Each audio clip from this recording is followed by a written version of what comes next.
भूत पिशाच निकट नहीं आवे, महावीर जब नाम सुनावे। अंधेरे से डर लगे या आसपास कोई भी नेगेटिव एनर्जी फील हो, हनुमान जी का नाम ही तो है जो सबसे पहले हमारी जबान पर आता है। लेकिन क्यों? क्योंकि हमारे बजरंगबली तो हैं जिनसे हर बुरी शक्ति डरकर दूर भाग जाती है। और बजरंगबली जी का ही भारत में एक ऐसा मंदिर है जिसे भूत प्रेतों का कोट कहा जाता है। और यहाँ मंदिर में घुसते ही भूत प्रेत व्याधि से पीड़ित होकर चीखने और चिल्लाने लगते हैं और खुद की मुक्ति की दुहाई मांगते हैं। ये मंदिर नहीं, जीता जागता जादुई नगरी है जहां चमत्कार भी और हाहाकार भी है। इसे बालाजी, प्रेतराज सरकार, भैरवनाथ, घाटे वाले बाबा, भंगीबाड़ा, सात पहाड़ी बाबा और कोतवाल सरकार की नगरी भी कहते हैं। यह मंदिर है राजस्थान के दौसा जिले का मेहंदीपुर बालाजी मंदिर। आपने इस मंदिर के बारे में सुना ही होगा। ये एक ऐसा मंदिर है जहां भूत प्रेत खुद को सरेंडर कर देते हैं, चीखते तड़कते कबूलनामा देते हैं और बालाजी महाराज सजा सुनाते हैं। और जो भूत प्रेत बाधा से पीड़ित होते हैं, ये मंदिर उन लोगों का आखिरी ठिकाना है। और इस मंदिर से जुड़े कई ऐसे सीक्रेट्स हैं जो किसी को भी पता नहीं। और इन्हें ही जानने के लिए मैं खुद मेहंदीपुर बालाजी गया और यहाँ के महंत मोहनपुरी जी महाराज से मिला। और उन्होंने जो मुझे कहानियां बताई वो तो अलग ही लेवल की थी। तो चलो ये कहानियां मैं आपको बताना शुरू करता हूं।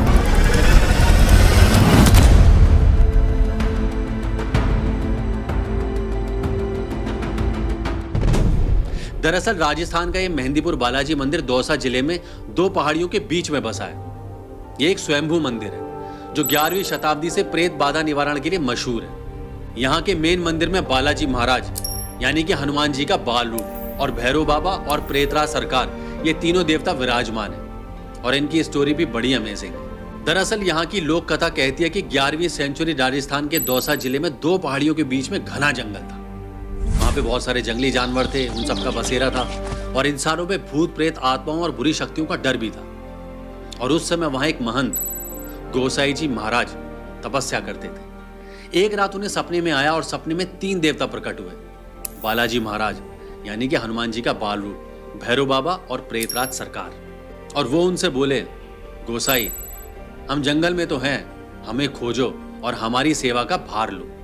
अब सपना एक बार आता है तो इग्नोर किया जा सकता है, लेकिन यही सपना गोसाई जी को बार बार आया। और एक रात गोसाई जी उठे और बिना सोचे जंगल में चल पड़े मंदिर को बनवाने के लिए। और तभी डपो पहाड़ियों के बीच अचानक उन्हें कुछ चमत्कारी दिखा। हजारों जलते दीपक, घोड़े हाथियों की आवाजें, चारों ओर घंटे घड़ियाल बज रहे, नगाड़ों की गूंज, लेकिन उन्हें कुछ दिखा नहीं। और तब उन्होंने गांव वालों को इकट्ठा किया और सबने मिलकर खुदाई शुरू कर दी। फिर जमीन से 3 स्वयंभू मूर्तियां निकली। इनमें से केसरी रंग की बालाजी की मूर्ति थी जो कि श्री राम जी को और लक्ष्मण जी को अपने कंधे पर बैठाए हुए थे। दूसरी मूर्ति थी प्रेतराज सरकार की और तीसरी भैरवनाथ महाराज जी की। ये मूर्तियां इंसानों के हाथों से तराशी हुई नहीं थी, बल्कि खुद प्रकट हुई थी। और बालाजी के इस चमत्कार को देखकर गोसाई जी इन्हीं स्वयंभू मूर्तियों की स्थापना करके एक छोटा सा मंदिर बनवाया उन्होंने। और वो आगे चलकर महंत गणेशपुरी जी महाराज के नाम से प्रसिद्ध हुए और मंदिर के पहले सेवक बने। और इसी जगह को प्रेत बाधा निवारण का केंद्र भी बना दिया गया। आज भी यहाँ तीनों देवताओं की पूजा तांत्रिक विधि से की जाती है, लेकिन बिना किसी बलि के। सिर्फ मंत्र, प्रसाद और विशेष पूजाओं से बुरी शक्तियों को भगाया जाता है। हालांकि शुरुआत में आसपास के लोग इस मंदिर में पूजा करते थे, लेकिन 19वीं शताब्दी तक पूरे भारत में मंदिर मशहूर हो चुका था भूत प्रेतों के कोट के रूप में। उस समय यहाँ ऐसे ऐसे चमत्कार होते थे कि जिन्हें सुनकर आपके रोंगटे खड़े हो जाएंगे। दरअसल यह मान्यता है कि जिन लोगों पर किसी भी तरह का ऊपरी चक्कर या व्याधि होती है, वो इस मंदिर में आते ही एबनॉर्मल हो जाते हैं। अब यहाँ दूर दूर से पीड़ित लोग आते हैं जो बुरी आत्माओं से सताए जाते हैं। मंदिर में कदम रखते ही बड़े अजीब से दृश्य शुरू हो जाते हैं। कोई जोर जोर से चिल्लाने लगता है, कोई अनजान भाषाओं में बात करने लगता है, कोई रोने लगता है और यहाँ खुद को पत्थरों से दबाने लगता है। अब बालाजी महाराज के सामने उनकी दरख्वास्त लगाई जाती है, जिसके बाद अर्जी होती है और अर्जी में पेशी के लिए बुलाया जाता है। और जिस पर जैसा संकट और उसी लेवल के देवता के सामने पेशी।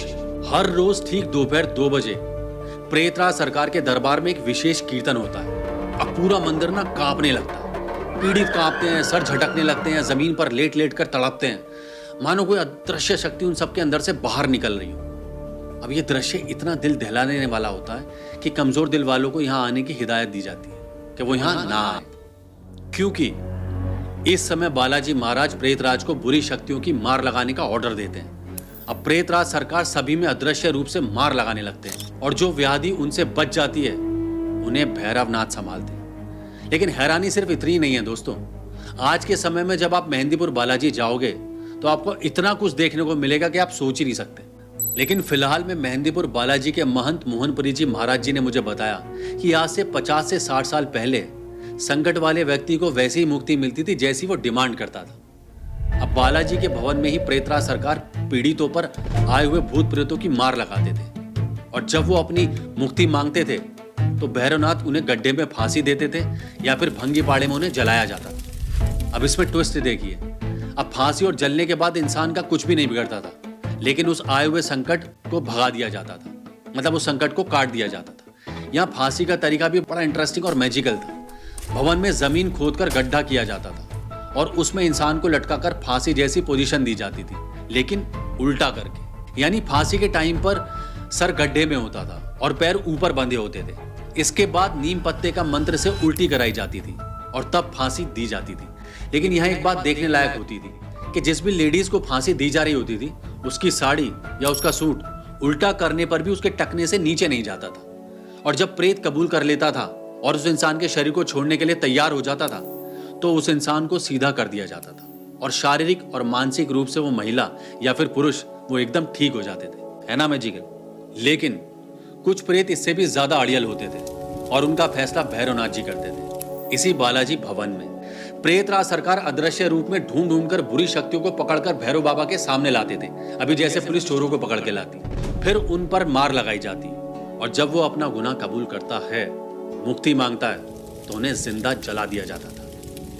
अब ये काफी चमत्कारी था क्योंकि रोगी के परिवार के लोग उसे तेल और माचिस देते थे और वो खुद को आग लगाता था और कुछ देर बाद वो आग शांत हो जाती थी और प्रेत शरीर से बाहर हो जाते थे। लेकिन आग में जलने वाला इंसान बिल्कुल सही सलामत रहता था। आज के टाइम में सारा प्रोसेस 3 पहाड़ी और 7 पहाड़ी पर होता है ताकि आम लोग डर ना जाएं। लेकिन इसके अलावा बालाजी भवन में कुछ दूरी पर भंगी बाड़ा बनाया गया है और यहाँ उन लोगों को उतारने के लिए भेजा जाता है जिनके ऊपर सबसे गंदी और बुरी शक्तियां होती हैं। उनका इलाज भंगी बाड़े में ही किया जाता है, लेकिन यहाँ पर आम लोगों को जाने की परमिशन बिल्कुल नहीं है। इसके अलावा 7 पहाड़ी मेहंदीपुर का सबसे बड़ा रहस्य है। असल में ये पहाड़ियां पर बना है 7 सिद्ध स्थल, जहां 52 भैरव, 64 योगिनी, 56 कलवे, पंचमुखी हनुमान, कोतवाल, प्रेतराज और भैरव बाबा विराजमान है। अब लोग बताते हैं कि जिद्दी और अड़ियल पुराने से पुराने और मौलाना प्रेतों को भी बालाजी दंड देकर 7 पहाड़ी में फेंक दिया करते थे और तब उन्हें मुक्ति मिलती थी। और इतना ही नहीं, मोहनपुरी महाराज जी ने मुझे एक बड़ी ही इंटरेस्टिंग सी बात बताई। आज से करीब 50-60 साल पहले तक प्रेतराज व बालाजी मंदिर में रात के समय में एक शेर आता था और कुंडे का जल पीकर वो चला जाता था। लेकिन लोगों का मानना था कि ये शेर बालाजी का वाहन रूप था और प्रेतों को डराने आता था। आज भी आप अगर बालाजी के मंदिर के आसपास जाओगे तो आपको देखने को मिलेगा कि चैत्र के मेले में 7 पहाड़ी यात्रा लाखों लोग करते हैं और लोग ताले लटकाकर प्रेत कैद करते हैं। लेकिन यहाँ के कुछ नियम है, जैसे पीड़ित को देखकर हंसना बिल्कुल मना है, वरना जाने अनजाने में आप मुसीबत बुला लोगे। एक और बड़ी इंपॉर्टेंट बात, किसी भी अनजान की बातों में मत आना, ओझा या पीड़ित से सामान मत लेना और मीठा प्रसाद तो बिल्कुल भी नहीं। और सबसे डरावना नियम, अगर पीछे से कोई आवाज दे तो उसको मुड़कर बिल्कुल मत देखना, क्योंकि वो नेगेटिव एनर्जी ही पुकार रही होती है जो तुम्हें इफेक्ट कर सकती है। तो दोस्तों, ये रहस्यमय घटनाएं आज भी विज्ञान के लिए एक पहेली बनी हुई, लेकिन जो यहाँ आता है खाली हाथ लौट कर नहीं जाता। या तो वो अपने दुखों से मुक्त हो जाता है या फिर कुछ अनदेखे अनुभव पा लेता है। तो आप ही बताइए, क्या सच में इस दुनिया के पार कोई दुनिया है या ये दिमाग की सिर्फ उपज है? आपकी राय मुझे कमेंट में जरूर बताएं। अगर आपने भी कभी ऐसा कुछ महसूस किया है, जो कोई अजीब सा अनुभव हो, तो मुझे मेरे कमेंट में जरूर बताना। तो दोस्तों, आप देख रहे हैं डायरेक्ट दिल से बाय आदेश चौधरी। अगर आपको मेरी ये वीडियो पसंद आई है तो प्लीज इसे लाइक करें, शेयर करें और मेरे चैनल को सब्सक्राइब करें। तो चलिए मिलते हैं अगली वीडियो में। जय श्री राम, जय बजरंगबली।